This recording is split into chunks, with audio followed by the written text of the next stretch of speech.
Boa noite, atenienses. Tudo bem com vocês? Espero que todos tenham tido estejam tendo uma excelente noite. Eu sou Gisele Anjos, orientadora parental, psicopedagoga e anfitriã deste programa Diálogos com a Atena. Hoje nós temos mais uma conversa educativa, mais um momento de reflexão, porque aqui o nosso lema é ter conversas interessantes sobre temas relevantes. E no finalzinho da entrevista, como sempre, a gente vai ter aquele quadro para lembrar e sentir, que eu sei que todo mundo curte, porque aqui o desafio é deixar para o entrevistado, que o entrevistado deixe para a gente uma história que nos faça aprender com emoção também. E hoje nós temos uma convidada para lá de especial, uma pessoa assim que eu estava aqui preparando o texto para falar sobre ela, mas antes de eu falar quem é e relembrar aqui para vocês o tema, eu vou colocar ela dentro da nossa live primeiro, para garantir que a gente vai ter uma boa conexão. Então deixa eu colocar ela aqui, que aí eu apresento para vocês quem é.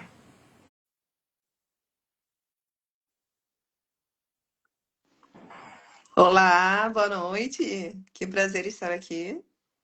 Boa noite! Então, gente, como eu tinha dito, agora sim eu vou apresentar quem está aqui conosco. Essa é a Vanusa Barros. E aí eu preparei a minha cola, porque eu gosto de apresentar muito bem apresentado todas as pessoas que passam por aqui, né? Então, eu vou começar com esta apresentação. Essa é a Vanusa Barros. Ela é psicóloga, especialista em terapia cognitivo-comportamental e em breve também vai ser especialista em psicopatologia. A Vanusa já realizou mais de 15 mil atendimentos para pessoas em 8 países diferentes, distribuídos por 3 continentes. Olha como é que essa mulher é importante, gente. Ela também é palestrante, compartilha seu conhecimento sobre regulação emocional, burnout, violência psicológica, entre outras coisas. Ela, olha só, gente, que mulher é essa? Ela também já recebeu mérito legislativo na Câmara Municipal de São Gonçalo, que reconheceu a sua contribuição social na psicologia. Além disso, já não bastasse tudo isso, né, Vanusa? Também é criadora da mentoria Mente Estratégica, que ajuda empresárias, mulheres a alavancar seus negócios com saúde mental e equilíbrio. Então, espero que todos gostem muito dessa entrevista hoje. Estamos aqui com a Vanusa Barros. Vanusa, muito boa noite. Muito obrigada por você ter topado, né, as minhas loucuras aqui, né, essa loucura que é o programa Diálogos com a Atena. Mas, assim, nós temos uma excelente intenção que é a de compartilhar conhecimento. Então, fica à vontade, Vanusa. Muito obrigada, é um prazer estar aqui. Eu conheço a Gisele, pessoal, há muito tempo. Ela é uma profissional séria, competente, tem um trabalho muito bonito e para mim é uma alegria estar aqui com você compartilhando um pouquinho sobre a psicologia, sobre a minha carreira. Ai, Vanusa, eu te agradeço muito. E assim, eu e a Vanusa, a gente, né, conversou um pouquinho sobre as nossas carreiras ali em alguns encontros que a gente teve, e eu achei o máximo a Vanusa falar que ela atendia, né, na psicologia, pessoas de fora do nosso país. E aí isso já me acendeu um alerta. Eu falei, opa, temos questões aí realmente que são diferentes das que pertencem às pessoas que estão dentro do seu próprio país. E aí eu convidei, gente, a Vanusa para a gente poder falar hoje justamente sobre psicologia e migração, que é como a gente pode cuidar da nossa mente estando fora do nosso país. E para mim foi um tema assim que me veio o estalo logo na cabeça assim, de ser um tema importante, porque eu já tive essa vontade de morar fora do país. E eu penso muito nessas questões emocionais, né? A gente estar sozinho. Eu moro, por exemplo, num município distante da minha família, e eu, às vezes, me sinto solitária. Imagina quem, às vezes, está do outro lado do mundo, né, Vanusa? E é sobre isso que a gente vai conversar hoje, né, Vanusa? É isso. Acho legal a gente começar falando sobre a maior dificuldade, os principais desafios de uma pessoa que mora fora do Brasil. Se eu tivesse que destacar dois principais desafios que eu vejo, o primeiro seria a saudade de casa e o segundo seria a necessidade de se provar e dizer que deu certo. Eu vejo que em muitos momentos a saudade de casa, essa mudança geográfica de comida, de temperatura, de fuso, tudo isso faz com que a pessoa se sinta muito só, sem identidade, sem pertencimento, isso é bem difícil. Ainda mais quando a gente fala assim de uma mudança de continente, por exemplo, né? A pessoa sai do Brasil, vai para um continente asiático, um fuso de 11 horas, assim, uma readaptação de exercício, de rotina, de trabalho, enfim. E quando a gente fala da necessidade de se provar, vem algo muito além do que propriamente uma mudança de país. A gente vai falar de uma cultura, do que foi desenvolvido ali na criação, às vezes uma necessidade muito grande de se provar, de ser validado ali pelos membros da própria família.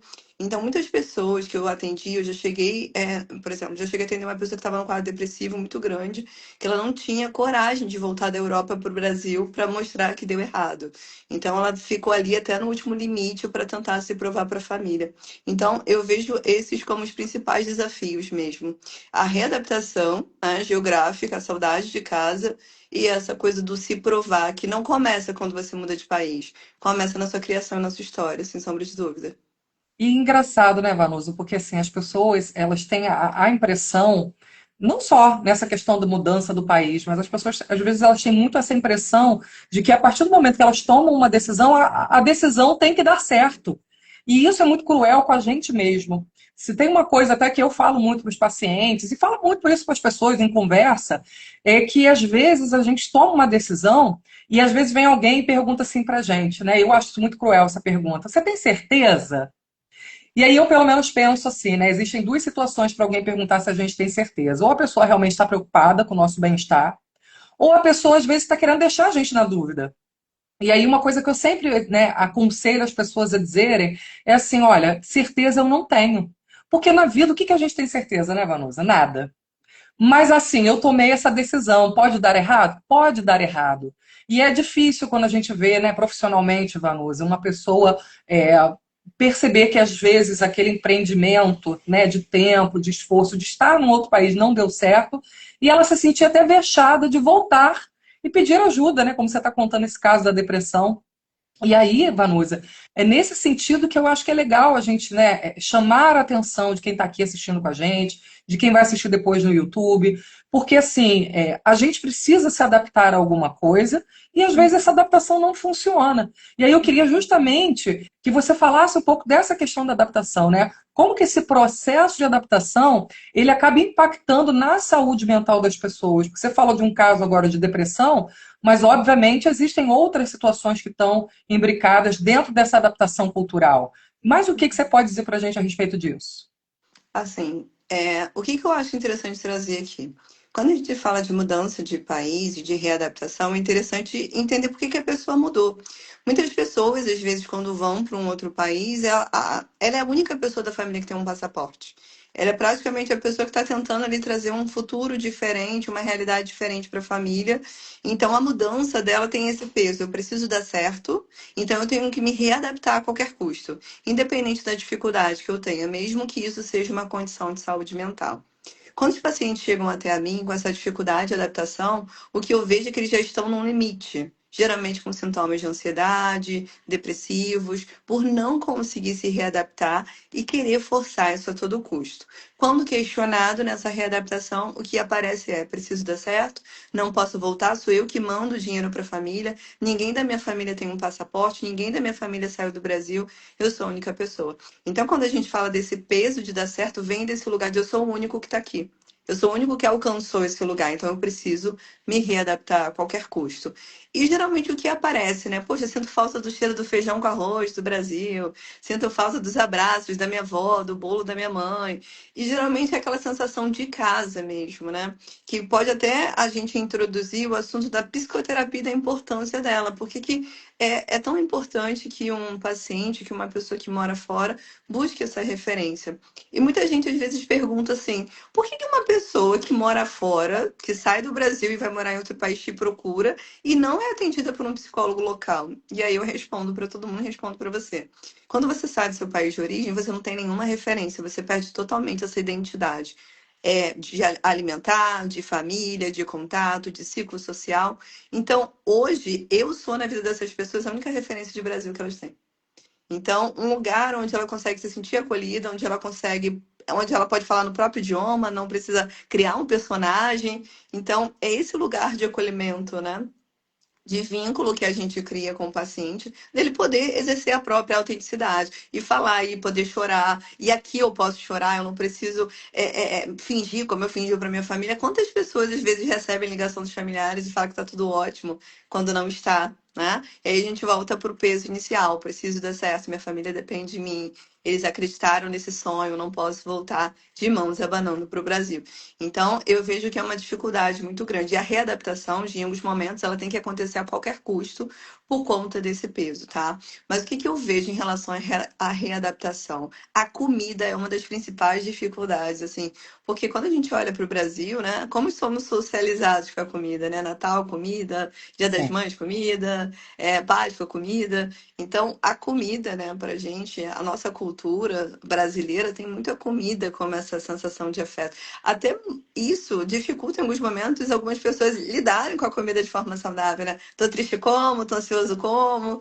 Então, isso em alguns momentos é uma dificuldade. Então, geralmente, a adaptação lá fora, o idioma é o menor dos problemas. A pessoa entra no intensivo, se vira no idioma, a convivência com nativos facilita bastante a pronúncia.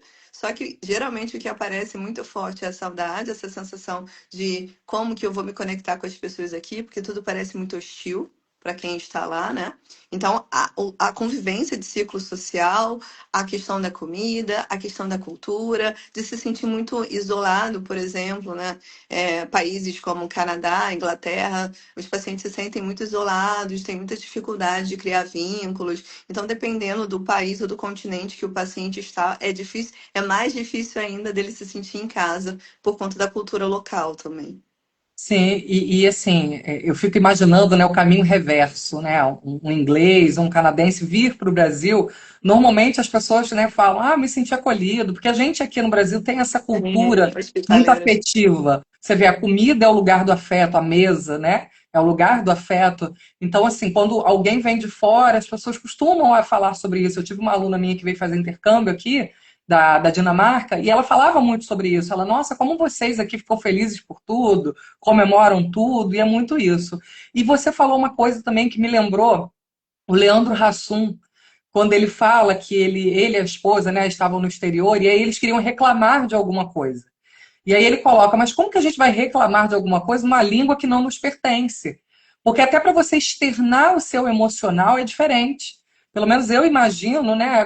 Como que eu vou dizer que eu estou triste? Né, numa língua que não é a minha materna, numa forma que eu não estou habituado, né, a fazer de forma comum, trivial, no cotidiano, sem sentir, sem ter que pensar e racionalizar. Por mais que às vezes a gente seja fluente no outro idioma, é diferente. A nossa língua materna é a língua mãe, que rege ali o nosso raciocínio, o nosso pensamento.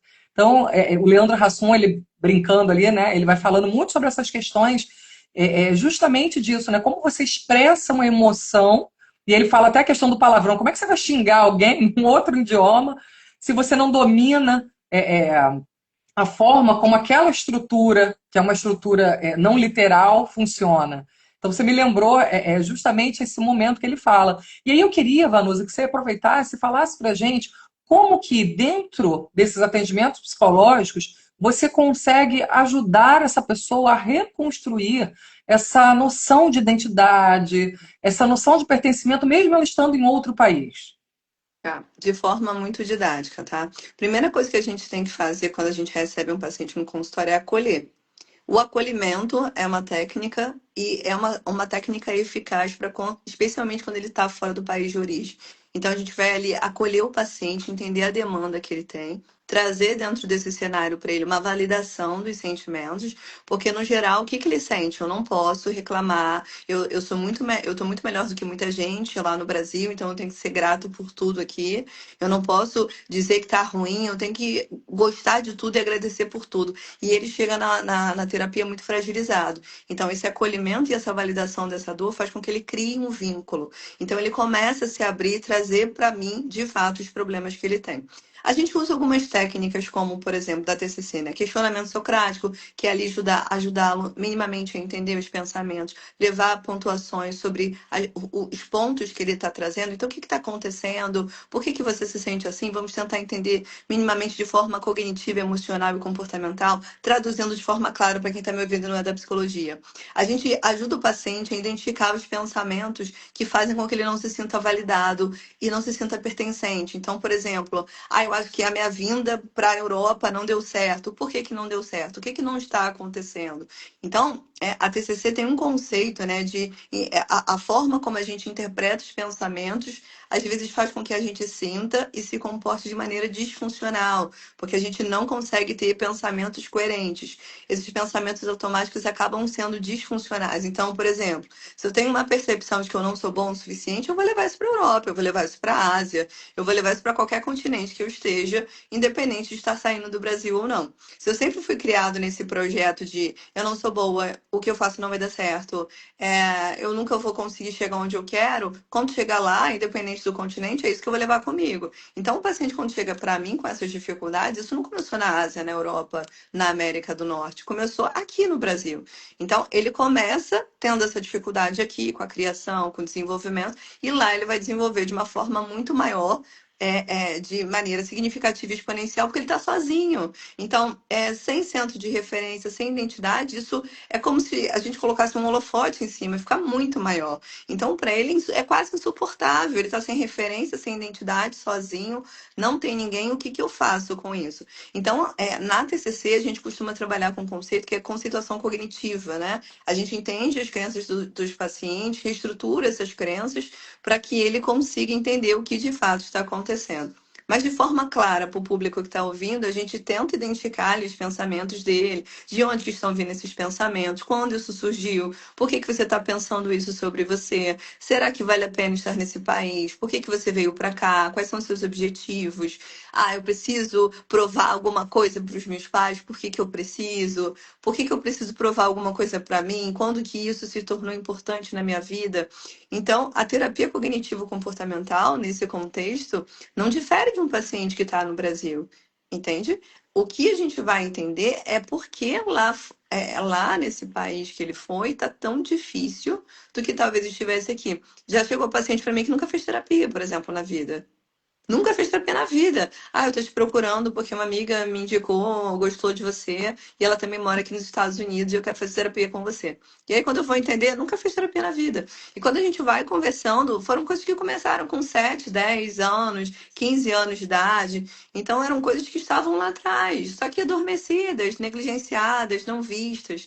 Então, o principal ali que a gente vai trabalhar com o paciente é a interpretação ali das dificuldades, dos pensamentos, que podem ser erros cognitivos, a forma como ele lida com o emocional, né? Como que eu posso ajudá-lo a se regular emocionalmente e criar estratégias comportamentais. Então, qual é o meu problema? O que que eu tenho aqui como dificuldade e como eu posso gerenciar esse problema? Então, a gente vai trabalhar com o paciente de forma estruturada dentro do modelo da TCC, mas ajudando ali ele minimamente a ter um projeto de regulação para lidar com as dificuldades emocionais. Mas geralmente, Gi, acho importante falar isso. Nada acontece lá fora, nada começa lá fora. É tudo aqui. É tudo. Porque a TCC olha muito para essa. Tem muito essa visão holística de quando isso começou, quando essas crenças surgiram, por que que você começou a ter essa percepção sobre você. E nunca é sobre a situação isolada, é sempre algo anterior. Não, e é importante, né, você jogar luz sobre essa situação, porque as questões, na verdade, elas são identitárias, mas elas já estavam ali Sim, querendo emergir antes até da pessoa estar num outro país, mas aí esse isso. isolamento é que faz a Muito. coisa assim ascender, digamos, né? Sim. Porque é isso, como você falou, né? Tem pessoas que nunca fizeram terapia, ainda tem muita gente, né, Vanusa, que tem essa ideia, o imagético, ele leva para dois caminhos, ou terapia é coisa de rico, ou Hum, terapia é coisa de louco. A gente não Sim. pensa que é para uma manutenção de uma saúde mental, para que a gente possa ir mais além, inclusive. Esses dias eu tive uma paciente minha que veio me procurar para, né, seguir na orientação parental. E depois ela falou, ela estava com realmente muitas questões importantes ali no relacionamento familiar, mas aí ela falou, não, eu vou abrir mão disso aqui porque eu vou investir na minha carreira. Sendo que, se você não está estruturada emocionalmente para lidar com as demandas domésticas, como que você vai ampliar isso, por exemplo, para demandas maiores profissionais? E as Uhum. pessoas têm isso, né? Não, eu vou abandonar isso aqui que eu vou investir naquilo ali. Quando muitas vezes a gente percebe, né, o caminho contrário. A pessoa Uhum. investe em ter saúde mental e ela consegue realizar muito mais. Ela consegue fazer uma manutenção, por exemplo, da vida dela fora do país, né, como a gente está tratando hoje. E é muito isso, essa questão identitária que já era problemática antes até da pessoa ir, a pessoa às vezes vai querendo provar algo para alguém e não realmente realizando um desejo genuíno, como a gente tem aqui até uma pessoa que falou, né, que antes da maternidade morou por 6 anos fora, e na época que não tinha rede social, nada, mas a pessoa foi por amor à profissão e ficou. E é muito isso. A pessoa tem que ter um objetivo que não seja provar nada para os outros, mas Uhum. sim realizar-se enquanto pessoa. E aí, Vanusa, eu queria que você falasse também como que a estratégia, que você falou muito dessa questão de como que você vincula ali com o teu paciente, mas eu queria como que você faz a essa distância para criar uma segurança emocional para esse paciente, porque assim, eu particularmente atendo muito no presencial, e uma das coisas que eu gosto de fazer muito é abraçar o meu paciente, sei lá, pegar um copo de água, né? Essas gentilezas da trivialidade do cotidiano, mas como que você consegue fazer isso, sendo que o seu atendimento, obviamente, é à distância e virtual? Como que você dá essa segurança para o paciente? Eu consigo vendo de fato meu paciente estando com ele de verdade. Porque não que isso não aconteça em todos os atendimentos, mas é muito comum que eu escute frases como: caramba, realmente você consegue me ver, realmente você consegue me escutar. No dia a dia, a gente está muito preocupado em falar, em estar certo, em justificar as coisas e a gente não ouve as pessoas. Então, o atendimento online, por mais que ele pareça frio para algumas pessoas, é por uma tela, não tem abraço, não tem copo d'água, não tem lencinho na sala. E eu venho do presencial, tá? Eu comecei atendendo na pandemia, de segunda a sábado, naquela loucura com a agenda lotada, sou 100% presencial. E hoje eu tô totalmente, praticamente no online. Basicamente abandonei o presencial, especialmente pela demanda. E eu vejo que, independente do tipo de atendimento, não tem diferença, assim, para a psicologia quando você faz um trabalho honesto com a pessoa, quando você de fato vê essa pessoa e ajuda essa pessoa a resolver um problema. Toda vez que eu começo um atendimento, né, independente da pessoa, de onde ela esteja, se ela está no Brasil ou fora do Brasil, o que que eu penso? Essa pessoa é a pessoa mais importante da vida de alguém. Eu preciso fazer com que ela consiga melhorar. Então, independente do que a pessoa ali tem como resultado ou não, eu vou dar o melhor de mim. Eu vou dar todos os meus conhecimentos e especializações ali naquele atendimento para que ela consiga realmente ter ajuda. E eu tenho certeza que nenhum dos pacientes online que eu atendo sentem diferença de ser online, porque eles me dão isso como feedback. Eles se sentem acolhidos, eles choram, eles se sentem acolhidos, eles se sentem abraçados. E não tem uma palavra mágica, um botão que eu aperto e agora o online é melhor do que o presencial. Mas uma coisa que eu faço questão de estar nos meus atendimentos é com presença.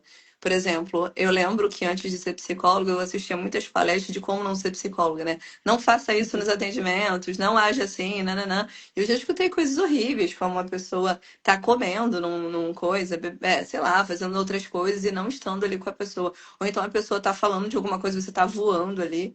Então, estar integralmente com alguém, estar por ela, ouvi-la de verdade, ela não tem isso com ninguém, você pode ter certeza. Às vezes até pessoas da própria família não estão a ouvindo diariamente. E você está. Então não tem nada que vincule melhor uma pessoa do que estar ali com ela. Ela só precisa disso. Então, quando você alia um acolhimento e uma escutativa verdadeira com uma técnica profissional e profunda, você consegue ajudar alguém. Independente de estar com ela presencialmente ou online. E eu acredito que é isso que eu tenho feito há tantos anos e tem ajudado tantas pessoas de verdade. Sabe, não tem uma técnica mirabolante, nananã. Eu exerço a terapia cognitiva comportamental com muita seriedade. Para quem é da TCC e conhece a psicopatologia, eu fiz a TCC já após, eu estudo psicopatologia colandeira, ela é uma referência no Brasil de psicopatologia. Então, eu sou muito estudiosa, eu tento levar esse estudo e com muito afinco e muita dedicação. E eu acho que isso reverbera nos atendimentos, sem sombra de dúvida. E isso que você falou, Vanusa, eu acho que assim, vou aqui concordar totalmente com você, porque eu já tive, né, duas experiências de atendimento online, né, fazendo a minha própria terapia, e eu lembro que uma das situações eu estava com uma profissional assim, mestre em alguma coisa que eu não me lembro, sabe? Uma profissional super gabaritada, super indicada. E faltou isso, é o que você mesmo colocou, né? É o atendimento de verdade, é você estar de verdade com a pessoa. E aí eu me lembro, né, que teve algumas situações que eu coloquei coisas difíceis da minha vida e depois eu não poderia seguir mais no atendimento, conta de horário e tudo mais.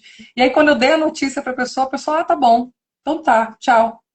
E assim, acabou, sabe? E eu me senti tão negligenciada, digamos. E aí eu acho que eu tomei até um certo trauma dessa coisa do atendimento online. Eu faço, né, quando é necessário com os meus pacientes, mas eu tenho, assim, um problema de estar sendo atendido online. Eu acho que aquilo me criou uma repulsa, porque é muito isso que você falou. Sim.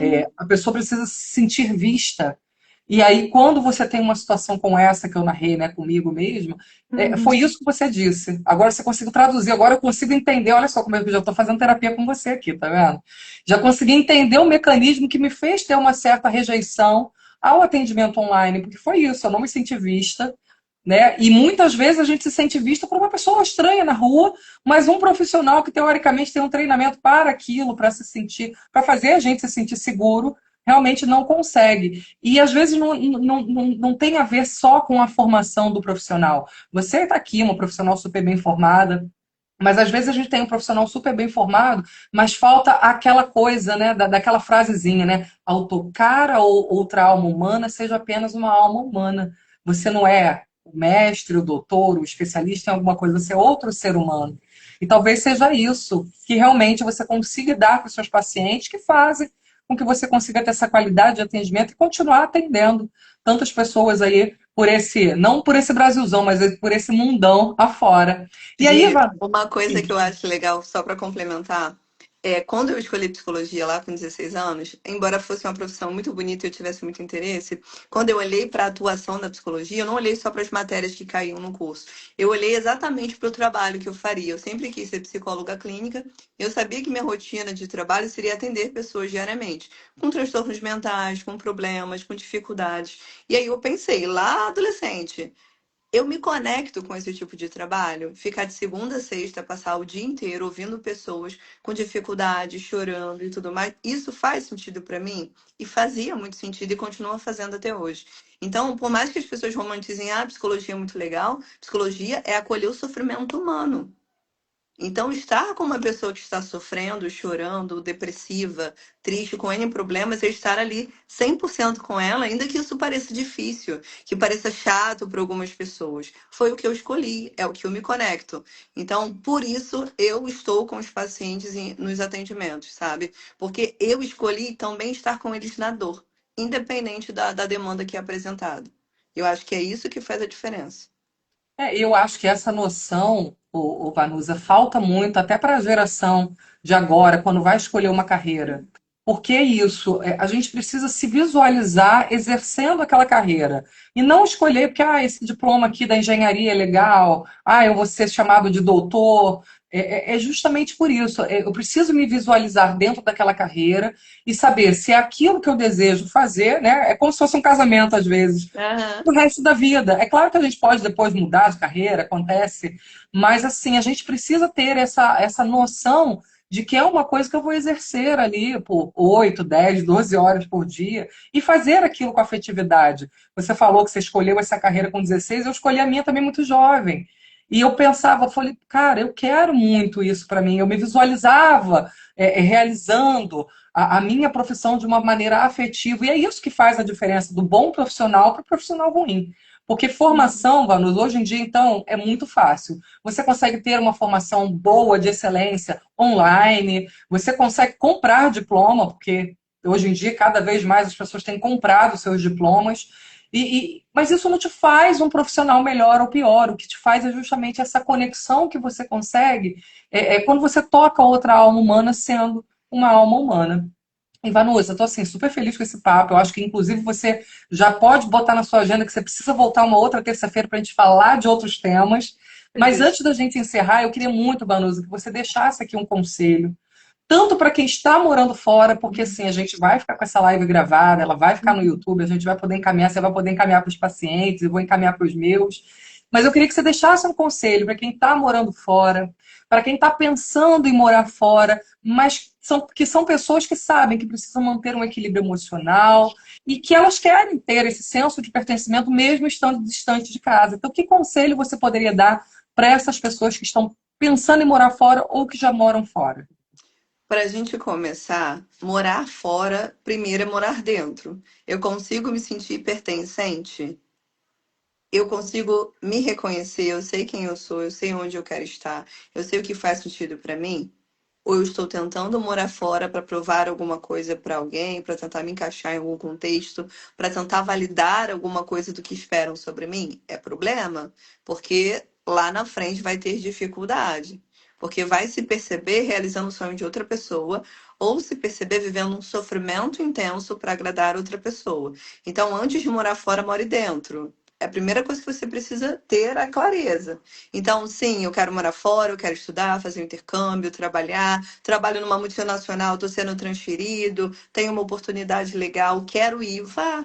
Só que entender que essa mudança não é uma mudança de realocação na vida. Ah, então eu sou mais importante porque eu saí do Brasil e agora eu moro na Europa. Então eu mudei de forma grandiosa a minha vida porque eu estou indo para o continente asiático. Então, independente do continente onde você esteja, você precisa saber quem você é.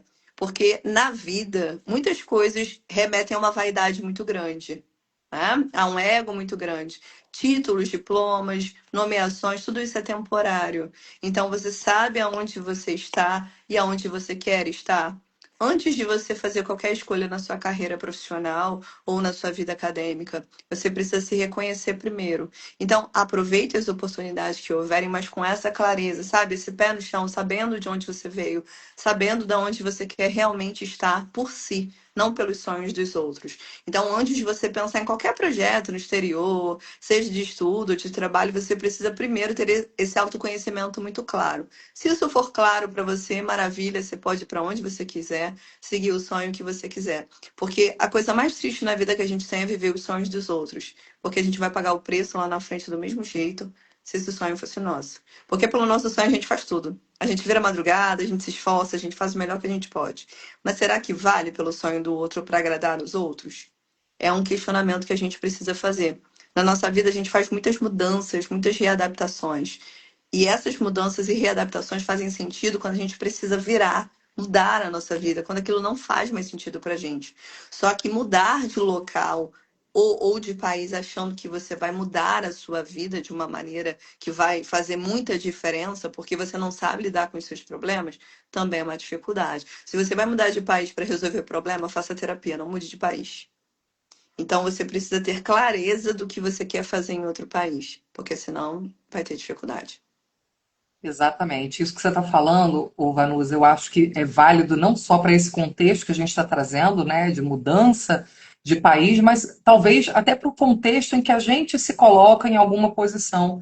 Você falou isso, me lembrou o caso de uma colega minha, né, que passou por uma faculdade, já era uma pessoa graduada, passou por uma outra faculdade e eu, como conhecia a pessoa há bastante tempo, no momento em que ela me mandou mensagem dizendo, olha, eu passei, vou cursar tal curso agora, e um curso que nitidamente não tinha a ver com as aspirações da pessoa, e eu lembro que a pessoa que estava do meu lado, eu falei assim, vamos ver quanto tempo vai levar para ela perceber que ela não está fazendo isso por ela. Passou o tempo, Vanusa, curso de 5 anos, quando a pessoa estava lá para os 4 anos e meio, a pessoa me mandou uma mensagem falando, não, agora eu vou terminar, porque assim, eu vou provar para os outros que eu sou capaz. E olha como isso é incômodo, porque as pessoas são movidas pelo desejo dos outros, ou Sim. para provar para os outros alguma coisa, e negligenciam a si, os seus próprios desejos, seus sonhos, as suas aspirações. Então, eu acho que isso é muito assim, pertinente nesse contexto que a gente está tratando e vários outros que você está fazendo um alerta muito importante. É isso, é a gente não negligenciar o desejo realmente que é do nosso coração, o planejamento que a gente está fazendo para alguma mudança de vida, né? Seja um curso, seja um país, um estado que a gente vai morar fora. Mas é isso, Vanusa. Eu, assim, estou felicíssima pela tua presença aqui hoje. Eu acho que você trouxe pontos chaves E para a gente encerrar essa conversa que está maravilhosa, mas eu quero muito que você traga para a gente aqui no nosso quadro, para lembrar e sentir, alguma história para ficar justamente nos nossos corações de todo esse aprendizado que você trouxe. E mais uma vez aqui eu venho renovar o convite para que você volte para a gente trazer outras temáticas, que foi muito boa essa conversa, apesar de breve, foi muito boa. E por favor, Vanusa, nosso quadro para lembrar e sentir, o que você vai trazer para a gente? Uma história, tem muitas histórias, né? São muitos anos atendendo. Acho que são fragmentos, assim, que eu poderia compartilhar. Acho válido trazer fragmentos de histórias distintas. O que que a gente tem de relevante quando a gente pensa na psicoterapia para pessoas que estão longe de casa? Essa dificuldade de pertencimento, de acolhimento, isso é um problema existencial muito grande. Então, por exemplo, já atendi mulheres grávidas fora do país com uma dificuldade imensa de encontrar ginecologista que falava no mesmo idioma, o parto, uma grande dificuldade. E a gente sabe, você é mãe, né, Gi? É um período muito sensível da mulher, você fica muito exposta, você faz muitos exames. Então, acolher uma pessoa num período desse tão sensível e tão difícil, para mim me marcou muito. E ela chorava muito na consulta, de eu não tenho acolhimento das ginecologistas, para mim é muito difícil. E ter você, você é um único rosto familiar aqui para mim. A família dela do Brasil depois veio para ficar com ela um pouco. Mas assim, toda vez que eu olho para as histórias que passaram por mim, de pessoas que deixaram o Brasil para tentar os seus sonhos em outros países, para tentar estudar, tentar trabalhar, tentar criar e construir uma família, ter negócios, eu sempre vejo o que me inspirava, e o que me trazia um pouco de emoção e que eu posso compartilhar com vocês. É que eu não me sentia mais uma. Eu acho que quando você vem de trabalhos operacionais, assim, atendimento ao público, às vezes você se sente ali muito operacional, muito robótico, né? Poxa, eu faço esse trabalho aqui, qualquer pessoa faz isso no meu lugar, enfim. E na psicologia, você se sente tão especial, especialmente por fazer parte da história de alguém, as lágrimas que você consegue acolher, a diferença que você consegue fazer na vida de uma pessoa que está sozinha, que se sente desamparada, que não tem ninguém para contar. Então, tem muitas histórias de pessoas que tinham dificuldade com o idioma. Por exemplo, em Dubai, tinha muita dificuldade com o idioma, queria voltar para casa, queria desistir, mesmo realizando o maior sonho que ela tinha. Uma outra paciente na Espanha também tinha muita dificuldade com os estudos, não conseguia possibilidade de rentabilidade ali financeira, queria desistir. E assim, fazer parte de todos esses processos, desde processos acadêmicos, profissionais, vida pessoal, assim, me enriquece num nível que eu me emociono com essas histórias. Para mim é muito forte saber que eu faço parte da vida de muitas pessoas. E quando você falou da coisa do pertencimento, né, de a gente quer pertencer e a gente se perde um pouco no que a gente quer pertencer desde muito pequeno, Gi. A gente vai para a escola querendo tênis igual do colega, querendo estojo igual, querendo a mochila da Barbie lá pequenininha, e aí a gente vai crescendo nesse núcleo de pertencimento e vira adulto que é o carro igual. Então, assim, o pertencer é do ser humano. A gente tem aquele pertencimento de grupos, religiões, grupos sociais, a gente quer pertencer o tempo todo. Então, por exemplo, quando eu olho para a psicologia, para mim é muito claro que escolher essa profissão, estar com essas pessoas e estar com essas pessoas de verdade, ativamente, como você não se sentiu, é realmente não querer pertencer a lugar nenhum e não querer impressionar nada, porque sempre foi o que eu escolhi. E olhar para o rosto dessas pessoas no atendimento e ver a diferença que a psicologia faz na vida delas e a ciência também, é de fato me emocionar com tudo isso. Então, tem muitas histórias que eu consigo me emocionar, porque são muitos recortes diferentes, são histórias diferentes, situações diferentes. Então, não tem uma história específica que eu possa compartilhar, porque são muitos anos. Até porque o código de psicologia dá uns bloqueios, eu não posso falar coisas muito pessoais, porque acaba sendo antiético, né? Então, a gente tem que contar as histórias por cima. Então, assim, são muitos fragmentos de histórias pessoais, de fazer parte da vida das pessoas, que me emocionam, e eu fico muito feliz em ser parte da vida dessas pessoas de forma integral mesmo. É muito bonito isso. Vanusa, eu estou assim super feliz, né? Vou externar mais uma vez a minha felicidade de estar te recebendo aqui nessa conversa gostosa e fico feliz da gente ter podido aqui falar um pouco sobre questões que estão até além da proposta, né? De trabalhar questões de pessoas que estão morando fora. A gente trouxe aqui um pouco dessa luz da psicologia exercida de uma forma afetuosa, porque eu acho que é isso. na verdade, quem exerce o trabalho que exerça de uma forma afetuosa fica na vida das pessoas e leva as pessoas consigo. Como você está dizendo, que você se sente pertencendo à vida dessas pessoas. Então, assim, te agradeço demais por esse papo, Vanusa, foi muito bom. E semana que vem teremos outro papo com outra profissional também, que é assim, é uma pessoa que ama muito a sua profissão. Já quero te convidar também para que você assista com a gente. Com certeza. E vamos, né, Vanusa, em outro momento nos encontrar aqui. Quero te encontrar mais uma vez pessoalmente também. A gente precisa se Sim, encontrar, né? com Tomar um certeza. drink, alguma coisa do gênero, Sim. bater um papo, trocar ideia. E é isso, Vanusa, te agradeço muito. Obrigada, Esse papo, querida. para quem assistiu, gente, vai ficar, quem não conseguiu assistir, vai ficar gravado lá, tanto no Instagram por alguns diazinhos, depois ele vai para o YouTube e a gente vai poder compartilhar, não é, Vanusa? Levar esse conhecimento que a gente E trouxe para aqui quem hoje. tiver dúvida, chama a gente no direct para fazer perguntas, manda mensagem. Exatamente.